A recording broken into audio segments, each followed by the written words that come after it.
This is the MCTV Weekday Update. Welcome to today's MCTV Weekday Update from our new Kathy and David Swafford TV studio in the College of Media and Communication. Hello, I'm Amy Brewer. And I'm Kaitlyn Cennamo. This week, free silicone bracelets were offered on campus by the Tech Activities Board. Students could get anything imprinted on them, but for one student, a tech bracelet was not an option. Georgia Bulldogs. The Tech Activities Board encouraged students to express their individuality by participating in their Make Your Own Silicone Bracelet event on Wednesday. The TAB event was free with the Tech ID and is one of the many free events TAB holds throughout the semester. Tech students can get just about anything on their bracelets, whether it's their name, favorite sports team, or favorite saying on 18 different colors. I, of course, chose my name on pink. Students enjoyed how quickly their bracelets were made and were able to get more than one, according to TAB member Sarah Garrett. Depending on how long the line is, we'll let people get, 1 to 2 more if there's not a long line.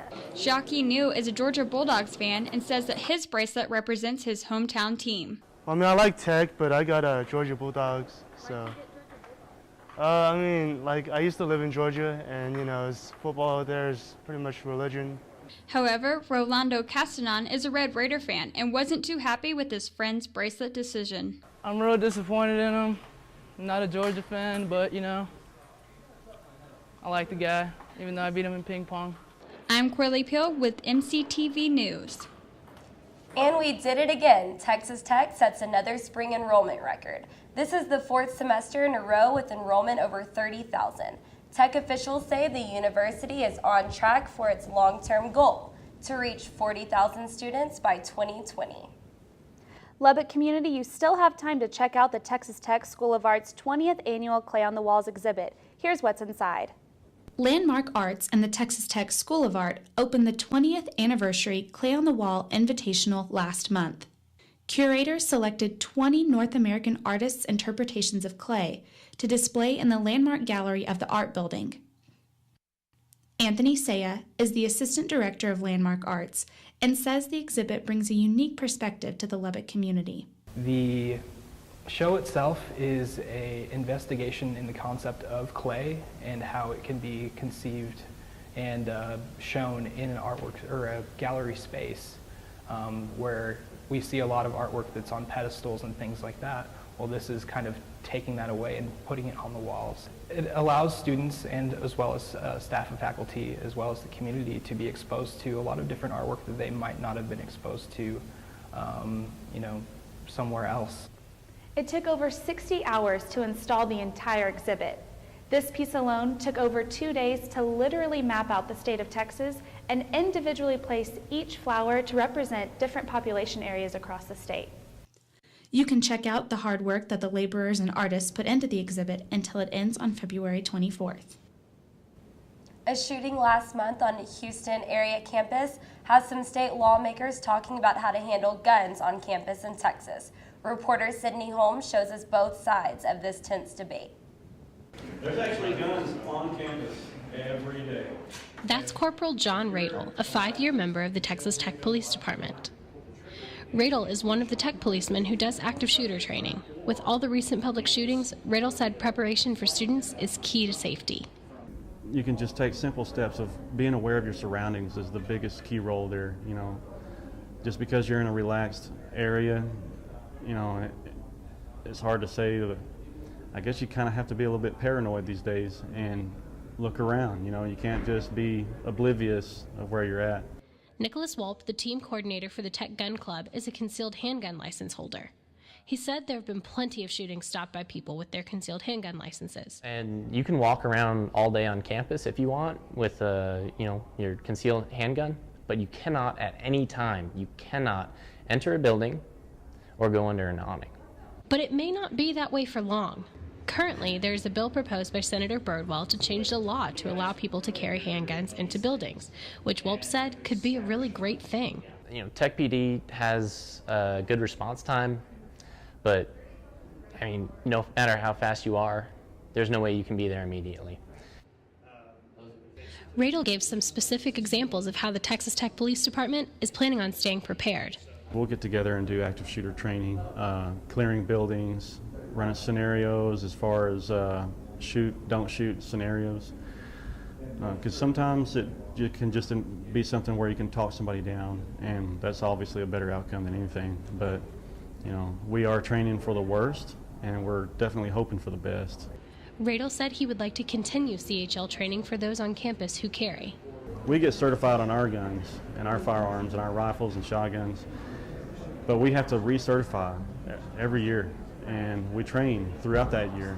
And, you know, just because you've been certified one time shouldn't mean your training should stop. In order to do active shooter training with the LPD, you have to be a company or a corporation. But Welp said the Texas Tech Gun Club is planning to host an active shooter training class for those students who are interested later in the semester. For MCTV Weekday Update, I'm Sydney Holmes. There's a new horse in town after the longest-serving horse in Tech history retired. Andrew Doak introduces us to the Masked Rider's new ride. After an 11-year era, the reign of Midnight Matador came to an end, and the transition to search for a new horse began. Stephanie Rode, Spirit Program Director for Texas Tech, who played a major role in finding the horse, said not any horse would do. You know, a lot of people said, you know, just get a horse who can run in the stadium. You know, well, along with that, you have to get a horse who has a good disposition to be in a stadium, because it's really an unnatural place for a horse to be. After a long search, the Masked Rider program felt they had found a horse that not only met their criteria in terms of physical characteristics, but personality as well. The new guy here is quite curious about everything, which is fun. He definitely looks at everything, but he doesn't get scared, which is, you know, what we were looking for in the new horse. Woody made his first trial run at the Meineke Car Care Bowl of Texas and kept his cool around all the distractions a bowl game atmosphere can produce. But this one, Woody, our new horse, was at the bowl game. He did a great job, and nothing bothered him.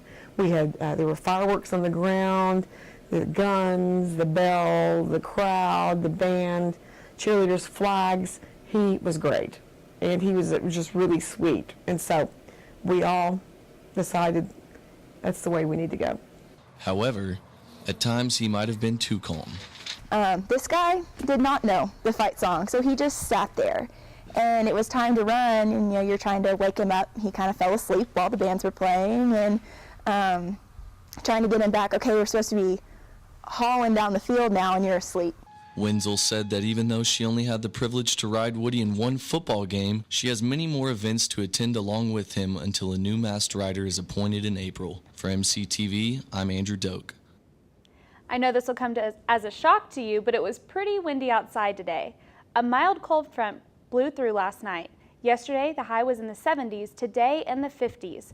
The wind stuck around, blowing up dust and making it hard for construction workers to keep their hard hats on. Look for another stronger cold front coming this weekend, so we'll be back below freezing by Sunday morning. A big night in sports last night. Sports Director Josh Koch joins us now with the highlights and more. Josh? Welcome into sports, everyone. The Lady Raiders broke out a different kind of uniform on Wednesday night inside the USA. Texas Tech sporting the pink for the Play for K game. Tech 2-0 when wearing the pink unis. Pick it up first half. Lady Raiders up by 10, 24-14. Minute and a half to go. Casey Morris with the steal. Lady Raiders on the fast break. Morris to Brown. Brown to Smalls for the basket. 26-14 lead. Lady Raiders take a 27-19 lead at the half. Second half, 13:25 left in the game. West Virginia trying to come back. Crystal Caldwell with a 40-33 lead for Tech. Moments later, Kelsey Baker with the layup. Tech up 42-33. Down the stretch, though, it was the free throws that sealed the deal. Tech finishing the night 36 for 42 from the charity stripe en route to a 76-63 victory. I mean, we've been working on it. It just shows how dedicated we are to getting better every day, and we've been going in practice each day and working on our free throws day in, day out, and it's shown on the court, and eventually we knew it would pay off, so we just stayed focused on free throws. Lady Raiders are back on the hardwood on Saturday, traveling to Fort Worth to face TCU. First tip is set for 7 p.m. After yet another successful weekend on the track, the Red Raiders and Lady Raiders are getting geared up for the Tyson Invitational. Tech heads for Fayetteville, Arkansas today to get ready for the two-day event, and the team is ready for the step up in competition. Well, this meet at Arkansas we've had on on the date for a while, and it's going to be, we call it the mini national championship. There's a lot of teams that'll be there. In fact, most teams will be there that'll be competing for the national championship. So it's a big meet. It's going to be good. I'm mostly excited about getting on that track. I haven't run there since I was a sophomore, so it'll be good just to, you know, kind of get that under our feet and then see some people who are going to be there, you know, get used to it. And it should be another good race, hopefully another school record. Staying on the track, he's been breaking record after record this season for Texas Tech, and now he has earned some recognition. Long distance runner Kennedy Kithika was named the Big 12 Male Runner of the Week by the Big 12 Conference on Wednesday. The most recent record Kithika broke was running the fastest mile in school history, registering a 3-minute and 59.53 second mile. Kithika is one fast guy, that is for sure. Well, that does it for sports. Back to you in the studio. Thanks, Josh. That's all for today's edition of the MCTV Weekday Update. Thanks for joining us. We'll see you next week.